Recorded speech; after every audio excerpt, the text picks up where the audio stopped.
কুয়েতের আল ওজাইরি বিজ্ঞান কেন্দ্র জানিয়েছে, বছর মধ্যপ্রাচ্যে ঈদ উল ফিতরের প্রথম দিন হবে আগামী ৩০ মার্চ।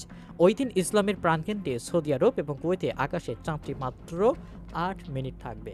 এতে সেখানে খালি চোখে চাঁদ দেখা কষ্টসাধ্য, কিন্তু অসম্ভব হবে না। জ্যোতির্বিজ্ঞানীদের সূক্ষ্ম গবেষণা হিসাব নিকাশ থেকেই তথ্য পাওয়া গেছে বলে জানিয়েছে সংস্থাটি।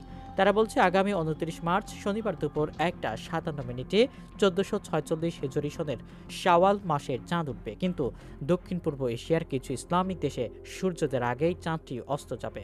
এতে করে এই দেশগুলোয় ওই দিন ঈদ শুরু হবে না। দক্ষিণ পূর্ব এশিয়ার কিছু দেশে এবার সৌদির সঙ্গে রমজান শুরু হয়েছে, কিন্তু তারা হয়তো ৩০টি রমজান পূর্ণ করবে। কুয়েতের এই বিজ্ঞান কেন্দ্রটি আরও বলেছে, কিছু আরব ইসলামিক দেশগুলোর মূল শহরের আকাশে চাঁদটি ৪ মিনিট থেকে ২০ মিনিট পর্যন্ত অবস্থান করবে। তবে রমজানের সমাপ্তি ও ঈদ শুরুর আনুষ্ঠানিক ঘোষণা দেবে স্ব দেশের চাঁদ দেখা কমিটি। এর আগে অবশ্য সংযুক্ত আরব আমিরাতের দুবাই জ্যোতির্বিদ্যা গ্রুপ জানিয়েছিল অন্য তথ্য। তারা বলেছিল, এবার আরব আমিরাতে ৩০ মার্চ শাওয়াল মাসের চাঁদ দেখা যাবে, আর ৩১ মার্চ পালিত হবে খুশির ঈদ। সংস্থাটি বলেছে, আমিরাতে ৩০ মার্চ সন্ধ্যায় ঈদের চাঁদ দেখার সম্ভাবনা রয়েছে। এতে ৩১ মার্চ ঈদ উল ফিতর শুরু হতে পারে। যদি আমিরাত সহ মধ্যপ্রাচ্যের দেশগুলোতে ৩১ মার্চ ঈদ উল ফিতর হয়, তাহলে এবার ওই অঞ্চলের মানুষ ৩০টি রোজা পূর্ণ করবেন।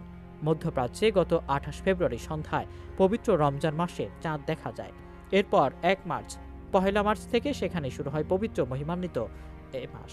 সাধারণত মধ্যপ্রাচ্যের একদিন পর বাংলাদেশে ঈদ উদযাপিত হয়ে থাকে, আর সেই হিসেবে এবার বাংলাদেশের মানুষ ১ এপ্রিল ঈদ পালন করবেন।